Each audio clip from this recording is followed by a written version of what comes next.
Hello and welcome to sports talk with Rohit. आप सभी का स्वागत है। आरसीबी ने जो कल जीत प्राप्त की है, चेन्नई में सबसे बड़ी जीत आरसीबी की, और चेन्नई में चेन्नई की सबसे बड़ी हार। इस मैच का पूरा एनालिसिस करेंगे, जिसको आप ध्यान से सुनिएगा और एनालाइज करिएगा कि क्या ये आरसीबी की टाइटल विनिंग स्क्वाड है। जी हाँ, बिल्कुल।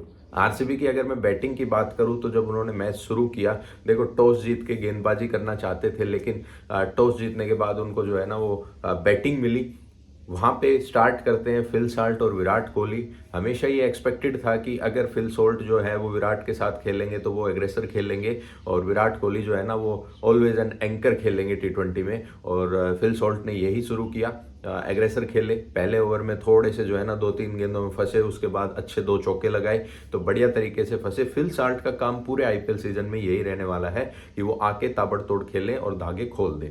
उसके बाद अगर मैं बात करूं तो कल विराट कोहली की इनिंग पे काफ़ी लोग जो है ना क्रिटिसाइज कर रहे हैं कि भाई विराट कोहली ने 31 गेंदों में 30 रन बनाए, 30 गेंदों में 31 रन बनाए। लेकिन आप अगर उस पिच को देखोगे ना तो वो पिच 170 वाली है, ये ऋतुराज गायकवाड़ कह रहे हैं आफ्टर स्कोरिंग 197 आरसीबी ने जो स्कोर किया। लेकिन कहीं ना कहीं ये पिच वही 150 160 वाली पिच है, और वहां पे विराट कोहली की ये इनिंग कोलैप्स को बचाई।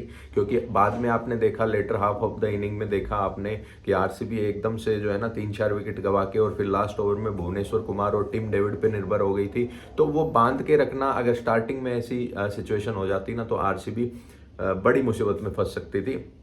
कहीं ना कहीं विराट कोहली की वो 31 रन वाली पारी 30 गेंदों में, उसको मैं अगर देखना चाहूँ, सामने वाली टीम से कंपेयर करना चाहूँ तो राहुल त्रिपाठी थे शायद, सैम करन, दीपक हुड्डा, ऋतुराज गायकवाड़, इन सब ने 29 बॉल खेले और 17 रन बनाए। वहीं विराट कोहली ने 30 बॉल खेले और 31 रन बनाए। तो उस पिच पे बैट्समैन फंसता है। वो 4 बैट्समैन फंसे, विराट ने अकेले ने इतना जो है ना वो रन बनाया। तो देखो, विराट की इनिंग को गलत नहीं मानता मैं, तो विराट सिचुएशन के हिसाब से खेलता है। और कैसे रिकवरी कर रहे थे, इस इनिंग को बड़ा भी बना सकते थे, लेकिन वो तो बशर्ते आउट हो गए। बॉल को अच्छा एलिवेशन नहीं मिला नूर अहमद को जब उन्होंने स्ट्राइक करना चाहा तो। और लेकिन पथिराना की बॉल जब हेलमेट पे लगी तो उसके बाद बढ़िया एक छक्का और एक चौका लगाया। तो वो जानते हैं कि रिकवरी कैसे करनी है। काफ़ी टी20 इनिंग्स उनकी ऐसी रही है जिसमें उन्होंने बाद में रिकवरी की है। खैर, बाइगन्स विद बाइगन्स। नंबर 3 की अगर मैं बात करूं, देवदत्त पडिक्कल तगड़ा इंटेंट दिखा कल। जिस देवदत्त पडिक्कल को हम क्रिटिसाइज कर रहे थे पहले मैच के बाद कि यार स्ट्राइक रेट नहीं है, कल स्पिनर्स को जो टोंक किया है देवदत्त पडिक्कल ने, लंबे लंबे छक्के लगाए हैं देवदत्त पडिक्कल ने, स्वीप करके चौके लगाए हैं, तो उसकी भी तारीफ होनी बनती है। देखो, कोई दोहराए नहीं है। आप लोग भी कमेंट करके ये जरूर बताइए कि आपको आरसीबी में किसकी बैटिंग सबसे तगड़ी लगी। वहीं रजत पाटीदार, भले ही उनकी कैचेज छुट्टी हो, लेकिन जो उनकी बैटिंग में इंटेंट दिखता है, जिस तरीके से वो खेलते हैं, लंबे छक्के, कैच ड्रॉप के बाद भी ड्रे नहीं, आगे जाके फिर रिस्क लेना चाहा और ग्राउंड का अच्छे से फायदा उठाया। चिप करके जो है ना सिंगल डबल उन्होंने चुराए और एक अच्छी इनिंग बिल्ड करी। हालांकि छक्के भी बड़े लंबे लंबे लगाए रजत पाटीदार ने। And the end of the inning 12 छक्के आरसीबी ने लगाए और शायद 15 चौके लगाए। तो ये देख सकते हो कि आप किस तरीके से बैलेंस किया। उसके बाद लाइम लिविंगस्टन आते हैं। लाइम लिविंगस्टन पे काफ़ी लोग क्रिटिसाइज कर रहे हैं कि लाइम लिविंगस्टन नहीं चल रहा है। भाई वो इसी प्रकार का बैट्समैन है और उसको आपको छूट देनी ही पड़ेगी कि भाई हमें आप पे विश्वास है, आप कुछ तगड़ा करके दिखाओ। अब कल गेंदबाजी में 4 ओवर उनसे निकलवा लिए गए। क्यों? क्योंकि सामने वाली टीम में जो है ना लेफ्टीज काफ़ी थे। अब लेफ्टीज काफ़ी हैं तो वहाँ पे आप कुणाल पांड्या को ओवर नहीं दे सकते। वहाँ पे आपको किसी लेगी कोई देना होगा। वो लेगी जो है ना सुयश और लाइम लिविंगस्टन है। लाइम लिविंगस्टन ने 4 ओवर निकाले कल, और कुणाल पांड्या जो बेस्ट बॉलर थे अपने पहले मैच में, उन्होंने मैच 2 ओवर ही निकाले। वो भी आखिरी में थला ने गलती से मार दिए, 26 रन गए, लेकिन फिर भी वो बेस्ट ऑफ बेस्ट थे।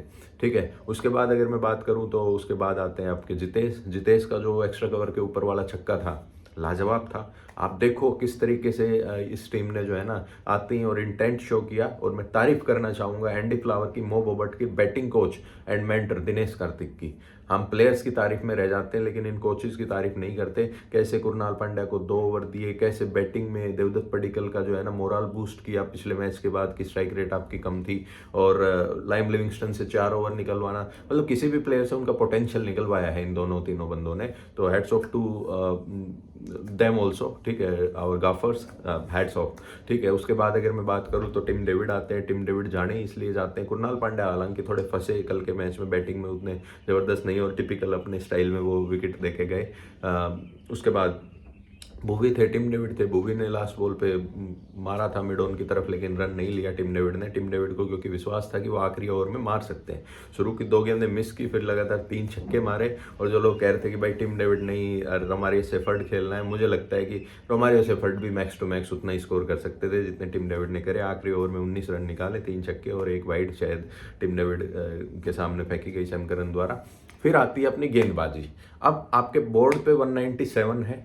आपने एक्सपेक्ट किया था कि टोटल जो है ना 160 170 स्टेडियम पे तगड़ा है। और भी जो ज़्यादा तगड़े एक्सपर्ट थे उन्होंने कहा कि भाई 180 से ऊपर जितने भी रन है ना वो बोनस है। मतलब आपको लगता था कि यार जब हमने बना दिया तो कहीं दूसरी टीम ना बना ले। तो इसके लिए आपने स्टार्टिंग से ही जो है ना खींच के रखा मीटर। और खींच के तो क्या, जो कंसिस्टेंटली एक मार्क पे गेंदबाजी करी, जो सेजलवुड ने, भुवनेश्वर कुमार के भी 2 चौके गए, वो एज लग के गए। आप लोगों ने साफ साफ देखा होगा। ऐसे कॉन्फिडेंटली किसी ने कवर्स में से, किसी ने फ्लिक पे, किसी ने डाउन द ग्राउंड ऐसे शॉट नहीं मारे, वो भी एज लग के गए। तो भुवनेश्वर और जो सेजलवुड ने कर दिखाया, ठीक है। और एक और मैं तारीफ करना चाहूंगा कि यश दयाल को मैनेजमेंट ने, कैप्टन ने, कोचेज वगैरह ने जो है ना 10 ओवर के बाद के लिए बचा के रखा, तो हेड्स ऑफ। और यश दयाल ने भी 2 विकेट लिए। लेकिन ग्राउंड पे जो लीडरशिप ग्रुप था आरसीबी का लीडरशिप ग्रुप में हमेशा ही हमें रहता था कि यार कोहली के साथ मैक्सवेल रहते थे, फाफ डु प्लेसी रहते थे, थोड़े एक्सपीरियंस ब्रास थे। लेकिन अभी ये दोनों चले गए तो रजत नया है, तो कैसे संभालेंगे। विराट कोहली ने संभाला, रजत पाटीदार ने संभाला, ठीक है। और तगड़े तरीके से जो है ना सबने एक साथ मिलजुल के जो है ना बातचीत करी और तगड़े तरीके से जो परफॉर्मेंस दी। और बहुत बढ़िया लगा कल की जो जीत है ना। उसके बाद गेंदबाजी में तारीफ करना चाहूँगा सुयश शर्मा की। कई लोगों को डाउट था कि यार सुयश तो पिटता है, क्या बचा पाएगा, क्या नहीं कर पाएगा, लेकिन सुयश ने बांध के रखा। भुवनेश्वर अच्छा, जो सेजलवुड अच्छा। और इनकी तो आप अगर इकोनॉमी देखोगे ना तो किसी की भी इकोनॉमी 7 से ऊपर नहीं है। कुणाल पांड्या की इकोनॉमी इसलिए क्योंकि आखिरी ओवर में 2 छक्के 1 चौके लग गए जब मैच क्लोज हो चुका था और आरसीबी ने बड़े 50 रन के मार्जिन से जो है ना ये मुकाबला जीता। अब what next for RCB. RCB आज ट्रैवल करेगी अपने घर पे चिन्नास्वामी। आज चिन्नास्वामी बेंगलुरु आज ट्रैवल करेगी और शाम को शायद हो सकता है प्रैक्टिस सेशन करे, आज का रेस्ट भी कर सकते हैं क्योंकि दे डिजर्व। आज 29 है, 30, 31, 1, 2 5 दिन का गैप है, अच्छा 5 डे गैप है, तो रेस्ट करेंगे और उसके बाद जो है ना प्रैक्टिस पे जुटेंगे। मैं हमेशा ये कहता हूँ कि आरसीबी का रिकॉर्ड आरसीबी से बाहर काफ़ी बेहतर है। चिन्नास्वामी पे आरसीबी का रिकॉर्ड इतना अच्छा नहीं है। हाँ, हमारा घर है तो हमें अच्छा लगता है, लेकिन टेक्निकली स्पीकिंग यहाँ पे जो अपनी स्क्वाड है ना वो फंसती हुई नजर आएगी। लेकिन बाहर जब भी जाएगी ना तो अच्छा परफॉर्मेंस करेगी। लेकिन इस बार यहाँ पे भी हमें कुछ एक्सपेक्ट, मुझे लग रहा है कि स्ट्रॉन्ग जो मैनेजमेंट स्ट्रॉन्ग चीज़ें कर रही है ना, मैनेजमेंट मैं कहता हूँ उसका मतलब है कोचेज वगैरह, तो ये चीज़ें स्ट्रॉन्ग करती है ना, मतलब कि स्ट्रॉन्ग डिसीजन ले रही है, टेक्निकल डिसीजन ले रही है कि भाई नहीं कुरनाल बेस्ट हो, 4 ओवर नहीं निकालना, आप 2 में भी रहो, लाइम लिविंगस्टन से उसका पोटेंशियल निकलवाना, देवदत्त पडिक्कल को कहना कि भाई आपको इंटेंट के साथ खेलना है। तो ये कहीं ना कहीं इस बार चिन्नास्वामी में अगर दिखा तो हम जीत सकते हैं। और चिन्नास्वामी में जो है ना एक पेसर आ जाएगा, स्पिनर एक रेस्ट कर लेगा, ऐसा ही कुछ कॉम्बिनेशन रहने वाला है। बाकी आप लोग प्यार दिखाते रहें, वीडियो को लाइक करें, चैनल को सब्सक्राइब करें और बेल आइकन दबाना ना भूलें। बाय बाय, टेक केयर, ध्यान रखिएगा, नमस्कार, फिर मिलते हैं। ठीक है, आरसीबी की ये जीत ऐतिहासिक जीत है। आज से 10-15 साल बाद कोई आरसीबी को सपोर्ट करता हुआ देखेगा ना तो कहेगा यार वो चेपॉक में यार ये कैसे हरा के आ गए 50 रन। ठीक है, नमस्कार, फिर मिलते हैं।